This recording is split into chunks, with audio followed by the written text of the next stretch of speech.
I'll just dive in to part 2. So first topic is eczema. Eczema is basically a form of skin condition where the skin is raised.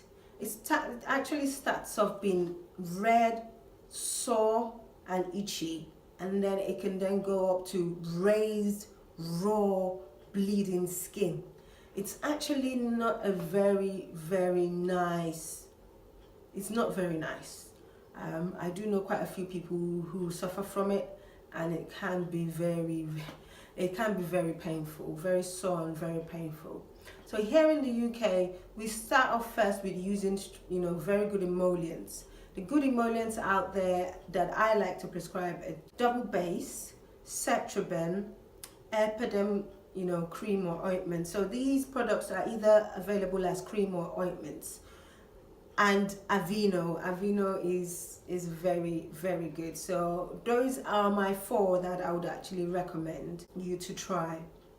So go for it. If you feel that your skin is very dry, if you feel that it's becoming raised and itchy, try those products. They would really help. They would help you. Now, if you're going into very bad eczemas, we're looking at more prescription-based products. We're looking at steroid creams. We're looking at other creams that help with autoimmune problems, which would help slow down those processes of regenerating and skin growth. Those are kind of the ways that we look into when the eczema is getting worse. Okay, and then we also recommend, when it's getting worse, to sort of use like a stockinette, to keep it covered so that it doesn't tear even more, because the bad ones, the skin just constantly keeps tearing, and you don't really want that when you're suffering. So those are the things that I encourage. So I encourage that you get stockinettes. I encourage that you get steroids. I encourage that you use your emollients. Very important. And if you have really bad eczema, the other thing I would recommend for eczema is, because these skin conditions are very linked to allergies. You see, they're very linked to allergies, and they're very linked to your immune system from the inside. So anytime you feel that you are stressed or run down or not very well, you tend to observe that that's when your eczema flares up, or it just feels like your skin is starting to get bad. So my advice and my tip is that you start taking care of your insides. Very important. Use supplements, take supplements that help your immune system. Eat well. Eat your fruits and veg, have smoothies, and have green vegetables. They really help.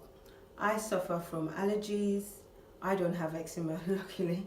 I suffer from allergies, and I've noticed that ever since I started juicing and I started to eat better, my allergies have really just gone down. I don't have as much allergic reactions as I used to. So I know that it is very linked to your insides. So it's very important that you actually eat well and have a healthy lifestyle, because it really helps. Now, psoriasis, which is my second skin condition that I was going to share with you guys, that has the appearance of a whitish look. So you get like raised white skin patches, very raised, and sometimes it can even look very silverish if it's not if it's flared up really bad and it's not being treated. So you could have them on your elbows, your knees, and I think you can have them on your knuckles as well. You can have them on your knuckles as well. You can have them on your scalp. Okay, it can happen. So the best thing for psoriasis would be, like I said, emollients, steroids, and then we are definitely looking at you getting prescriptions from the doctors. Okay, so that would be the route to take. For psoriasis, unfortunately, There's very little we can do over the counter. Maybe just a little steroid cream, but that's just a one-off. You need, prescriptions from the doctors really, especially if the psoriasis is getting really bad. The emollients over the counter and the steroid hydrocortisone will not help as much. Okay, so my third condition, which are allergies, allergic rash. So allergic rash can come in form of what we call contact dermatitis or dermatitis in general. So say for example, you're that sort of person that when you do have allergies, you don't have what we call anaphylactic shock, where you're really, your throat is closed or, your airways are closed up, but you do come up in rashes and hives. You say, okay, so, when you come up in rashes and hives that cannot be explained, that most of the time is linked to allergies. So allergic rashes are red, sore and raised, very itchy, and it makes you so erratic. You can't explain that, but you can then notice the rash comes up, red patches of rash. It could be localized patches or it could be systemic, so basically from your head to toe. Some drugs actually cause allergies, skin allergies. Some drugs like amoxicillin, erythromycin, most penicillin based drugs tend to cause allergies, skin allergies. Hence why we ask when you're taking antibiotics if you are allergic to penicillin or of any known allergies that you have, just to try and avoid you going through just to try and avoid you taking those sort of antibiotics that will cause that. So that's allergies in terms of allergic reaction. Now, what can we do about things like that? The first thing we'll definitely tell you to take is take an antihistamine. So an antihistamine will help, stop the histamines that is being released in your body that's causing you to have that reaction, and that will calm you down in the first instant, and then calm the skin down. So you get, if you have hives or if you have a reaction, then you notice that the skin is starting to look better and it's starting to look less aggressive and it's looking calmer. So that's what we do for allergic reactions. If you then have what we call contact dermatitis, which is like a localized allergy reaction, maybe because you are wearing maybe you're wearing nickel or you're wearing, say, a form of silver or a form of gold, and your skin's just not liking it, so it's reacting to that. We can give you stuff over the counter for that. So just go to your local pharmacy and we can give you a product for contact dermatitis. It contains hydrocortisone, by the way, so you can only use it for 7 days to just to just clear the reaction. And so that's what we do for allergic rashes and contact dermatitis. Now, moving on to vitiligo. So that's a form of pigmentation. Okay, vitiligo is a form of pigmentation, and that looks like your skin looks, you have a layer or a patch or an area of the skin, and you're having specks of a different color. So they're normally much lighter than your actual skin tone. So say for example your actual skin tone is dark on your skin, and then you start to notice, say, maybe a patch here or specks there and there, and it's much lighter than your actual skin tone.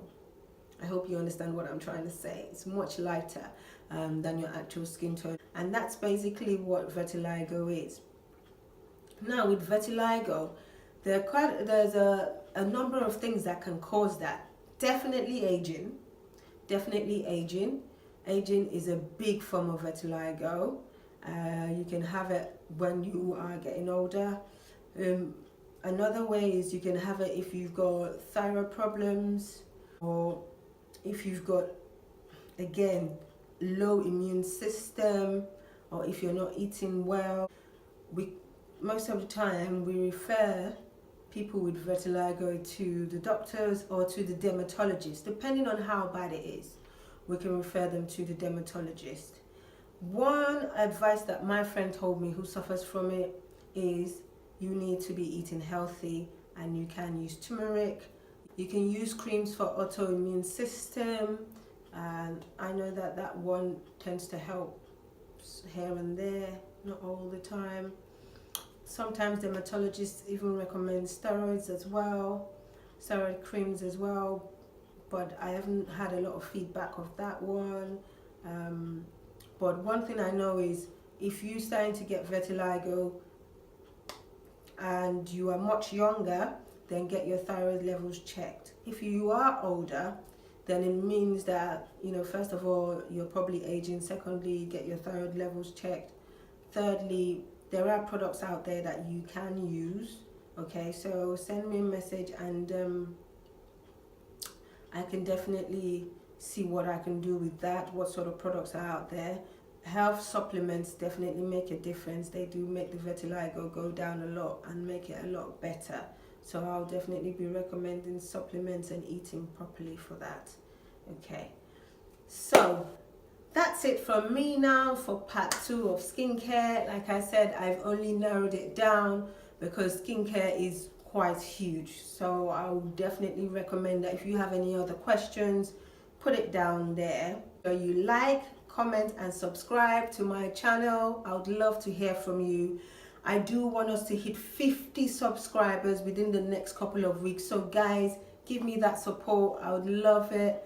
I would be very, very appreciative and so excited for you guys to just do that for me. And thank you so much to all my subscribers already. I love you guys. Thank you for the support. Thank you for being there. Thank you for watching. I'll see you guys next week. Take care. Bye-bye.